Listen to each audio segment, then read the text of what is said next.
Well, I am super excited for tonight's guest, Ben Cohen, who I know you all know about, but I'm going to give you a little bit of his bio that you may not have heard. A New York native in 1978, Ben Cohen was just 27. He and his longtime friend, Jerry Greenfield, started a homemade ice cream parlor in an old gas station in Burlington, Vermont. Before Ben and Jerry's became a $300 million a year public corporation, Ben held the positions of scooper, crepe maker, truck driver, director of marketing, sales director, CEO, and chairman. In 2000, despite his efforts to keep the company independent, Ben and Jerry's was sold to Unilever. Ben and Jerry have received numerous awards and recognition, including the Corporate Giving Award from the Council on Economic Priorities, the U.S. Small Business of the Year Award from President Reagan, the James Beard Humanitarian of the Year Award, and several honorary doctorates. There is so much more to be said about him, but I would also like to say that Ben and Jerry's was one of the first companies in the world that not only believed in, but put their efforts towards social responsibility within their company and within the community. And that has really changed what we now come to see as fair treatment. So, Ben, thank you for being here. Good to be here. I'm, Looks like a beautiful group of people. it is a beautiful group of people. Um, I'm so curious when you think about all those years ago when you're young and you have this vision and, it's just an idea and you go with it. And pretty soon you get swept up in the day-to-day responsibilities. How did working in this world and working your butt off every day, doing everything that you had to do, what did you wind up having to sacrifice in order to make it happen? Well, being in the food business, particularly the ice cream business, I was the guy in charge of R&D and quality control, and I weighed 50 pounds more than I weigh today. So I sacrificed my body. Mhm. And, I was not married when we started. And, I think I sacrificed relationships. Eventually, I did get married early on, and we had a child, but I was not real present, because I was doing this ice cream business that was really starting to take off.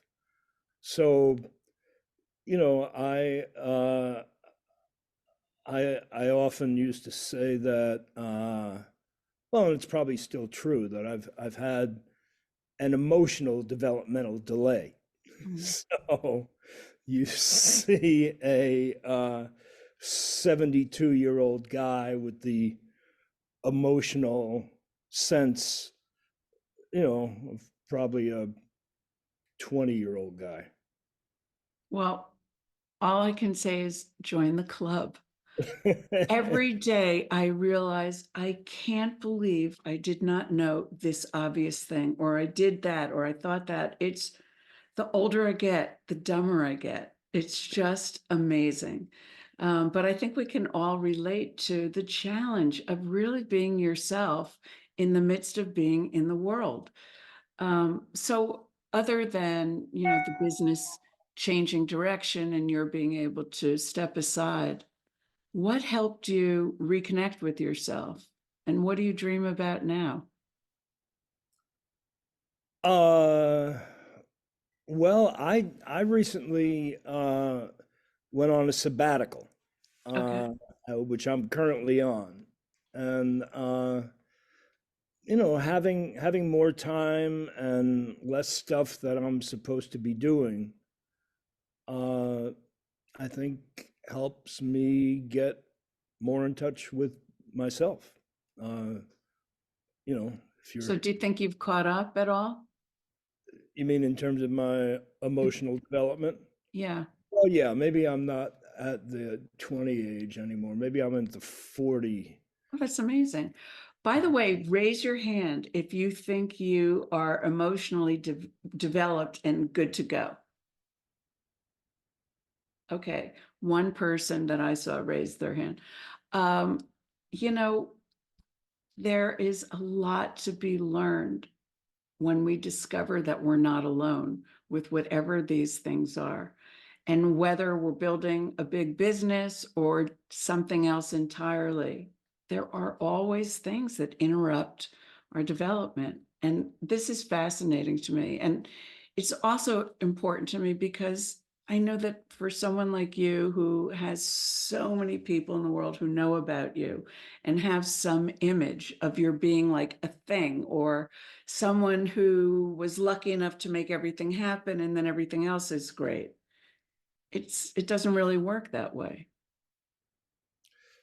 Yeah, I think we're all working on our issues, whatever they are. We're all trying to solve problems. We all have our life themes that require constant, well, that we continue to try to figure out. So if you weren't being modest, what are you really, really good at? Uh, I'm kind of good at learning new stuff when I'm motivated to learn it. I love to learn new stuff. Uh, I'm really good at looking at something critically. I think I'm good at looking at things from the consumer's point of view or the regular person on the streets uh, point of view. You have to trust yourself, though, to do that. You have to trust your take on reality. Yeah, uh, I think that's true. I mean, this idea of being critical. I mean, for a long time, I was also very self-critical, Mhm. and so I think we used to talk about Jerry and I used to talk about my ability to be critical as good for the business but bad for my personal life. Mm. Um, but now I think that I'm more able to turn it on and off. And I'm nowhere near as self-critical as I used to be. And even walking around, walking into say a Ben and Jerry's shop, uh, you know, I don't have to look at all the little things that aren't going right. Yeah, that would drive me crazy if I was you. But so yeah, when it comes to self-criticism, and all of this development, I mean, getting all the way to 40 is like quite a feat, but what do you attribute it to? What do I attribute what Your to? personal growth and ability to let go a little more and be less critical. Uh, I had read some of Ram Dass's books and attended some of his lectures, and I've never really been a meditator, but uh, he had this image of you know looking at uh, the tapes that your mind keeps on playing, and maybe negative stuff as being just kind of clouds that are passing by, and you can observe them and you don't have to be them. Yes. And so that was helpful for me. Starting to understand that you have the ability to control what you're thinking about. The I forgot what part of you. What is it? The mind is a thought generator, Mm. and you can decide, whether you actually want to think about the stuff that comes up. Well, that's a really big conversation. I'm not sure we can control what the mind comes up with, No. because we're so stimulated by things that, are beyond our control. But we can learn to notice. And when you notice, you can certainly obviously do what you just said that Ram Dass said, just to like watch it like a movie going by. But you can also capture it. And sometimes for me, I will see something and it may come at me in a very painful way. But if I capture it, I learn something from it.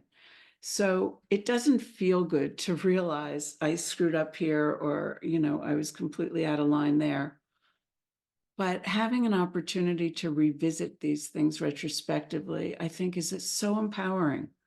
And I think, I mean, obviously you've done that because you couldn't have lessened the self-criticism. Yeah, an incident that happened to me when I was in Little League baseball. When you try out for Little League, they end up putting you in the farm team or minors or majors.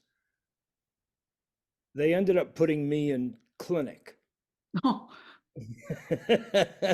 So, so I'm there playing in the field, and I flub up some ball. I'm on second base, and there was a grounder coming to me, and I missed it. And I'm just there on the field, feeling so bad about myself and not paying attention to the game. mm, And the coach said, there's nothing you can do about that one. Get ready for the next one. mhm. And that was a life lesson that I still practice. Well, that's actually a gift. That's a really good thing to stop your self-criticism, just to remember that it happened. We still have to move forward. We still have to keep living no matter what. Well, this is a great place to take a break. I'm going to stop the recording